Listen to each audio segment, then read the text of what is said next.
Hi, I'm James, and today we're going to look at something I found on Wargames Vault. It's a pay what you want for it. They give a recommended price of $4.99, although the author has said that he'd actually prefer these payments to be given to a charity in times of COVID, which is a lovely attitude to have. The author's Simon Yang, and the material I'm looking at is what's called A Year in the Valley. Now, this is a campaign supplement for Fireteam to Fireforce, which is a set of rules you can also download from there. And if you like the level of detail that you get in Force on Force, it's got a lot of similarities, and you may well like it. I found there's some very nice ideas in there, so it's something you might want to look at. But this, The Year in the Valley, while it's written for that, it's also very good for any other game. I've adapted it for the rules I'm currently writing at the minute. So it's intended to represent a year-long tour of a unit in a counter-insurgency operation, and it's actually designed so it can be played solo, which is a very, very nice touch, particularly during COVID.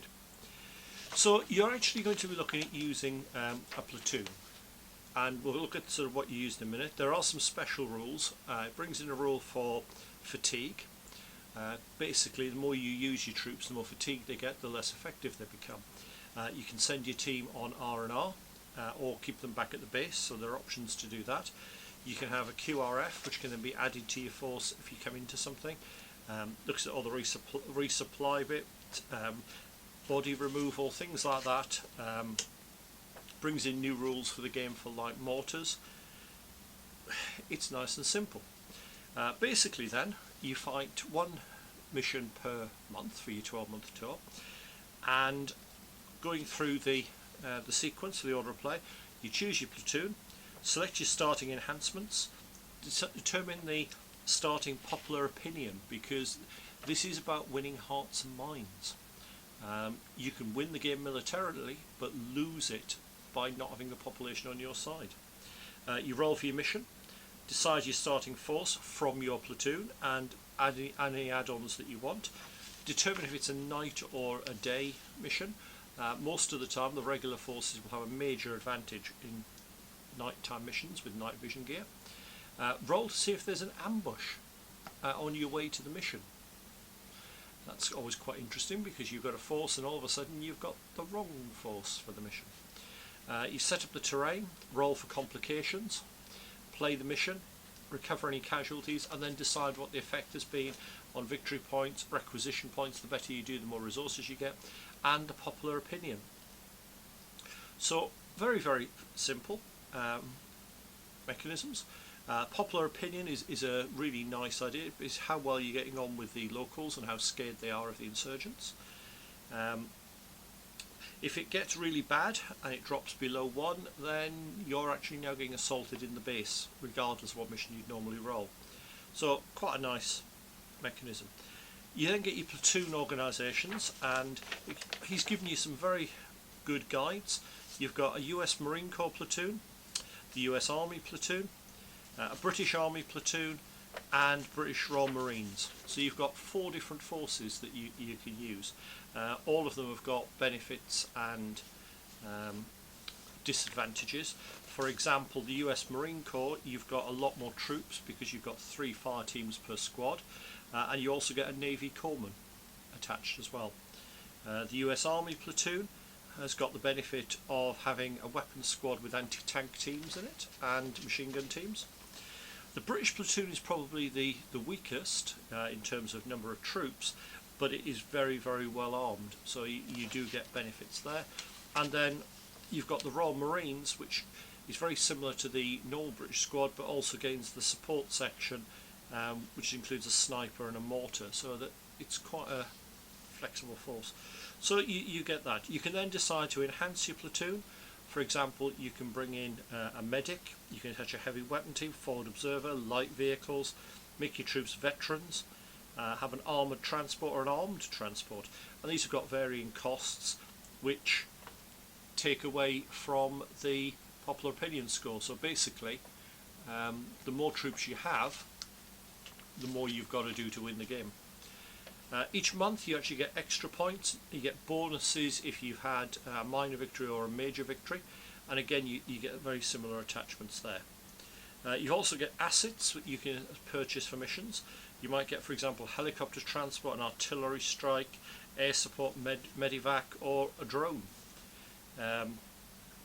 Next bit looks at platoon losses, and you could end up with people captured, and there is a mission to actually recover them. You may get a trooper who's wounded and returns to action, or maybe out of the game. And gradually you'll get replacements as well, rolling each month to see if they're replaced. There's also rules for troop development, gaining new traits which are added to the original rule. So for example, there are things like a lucky duck may re-roll any one roll per game, taking the second result. Might be a pitcher where they actually add to the range that they can throw a grenade. Might be an unarmed combat specialist, so they gain a bonus when fighting hand-to-hand combat. Nice simple little traits to individualise each member of your platoon. So there's a generic victory chart which gives you the what you need to do to win the game. Bearing in mind there will be modifiers for some of the scenarios, and there are actually 10 different scenarios in the game.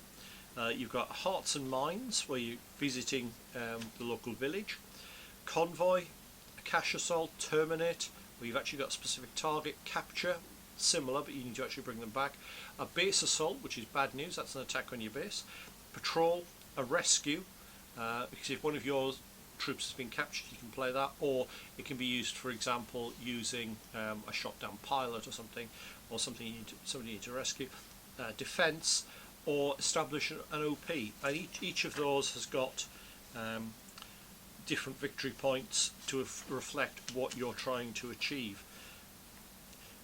Some very nice little touches in that. I quite like with the ambush one.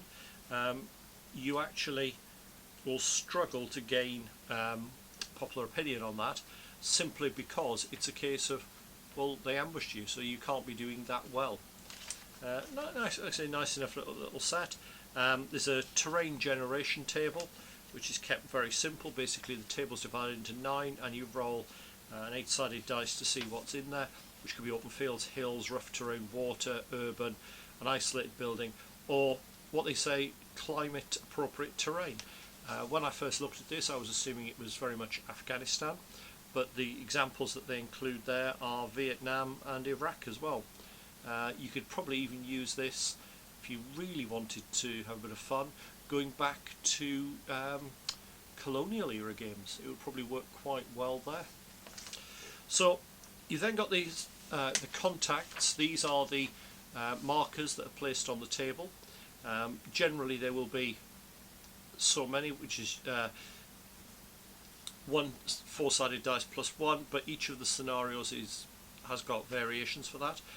You roll at random where they are, and once you actually get in line of sight to them and close enough to see what they are, you roll to see what they are, which can be anything from unarmed civilians, a ghost, enemy detected, we roll once for the enemy, or up to 3 lots of enemy, or even the enemy warlord and his bodyguard.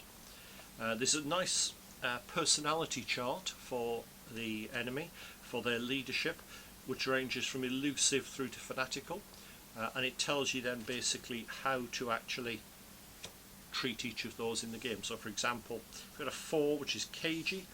If not in contact, we'll advance to contact, we'll make a lateral double move, and you roll to see which way that is, attempting to flank the player forces. So they're fairly quick, they're fairly simple, and it just gives you that bit of an idea as to what they're going to do. And then it actually talks about how to activate them each turn, which is more specific to the rules. So they make fire and advance, first fire and move to flank, use a support item, break contact, or the leadership appropriate one, where you actually match it to what the leader wants them to do. You've got rolls to see what the troops are, what they're equipped with. They look fairly reasonable, they look quite appropriate for what you have. The complications table is quite good. It can be good or bad. You might get good news from home, where one of the team gets good news and they increase the morale by 1. It could be you get a 4 manned special operations team attached. It might be a mechanical failure where vehicles are off-road for repair. Could be bad intel where there's extra enemy troops on board. There's lots and lots of different things in there in that 12. 2 of them are nothing, but it just adds that little bit of flavour, and I always like a narrative campaign, so I quite like that. And then there's the foo bar table.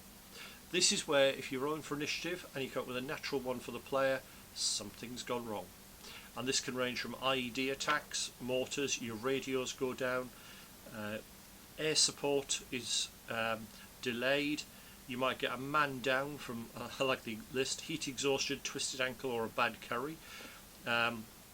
You also get the officer with a map bit, which is where am I, and one of the units is trying to work out where it is and can't move. And then there's a little bit of final notes, which is basically a little bit of the designer's notes. So a little 28-page book. If nothing else, it's mineable for ideas, and it's very well thought out. It reminds me a little bit of the article that Jim Webster did many years ago in Miniature Wargames for a fire-based defence. This is sort of slightly broader in concept, in that it's covering all of your operations.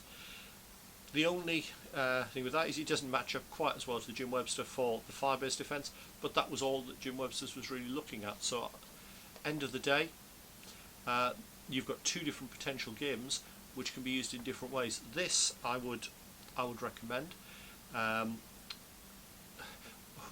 What do you lose if you get it? Because if it's free, it's something you can look at and, as I say, mine for ideas. I've played a few games from it, generated a few scenarios using my rules, and they work well enough. It takes very little effort to convert this.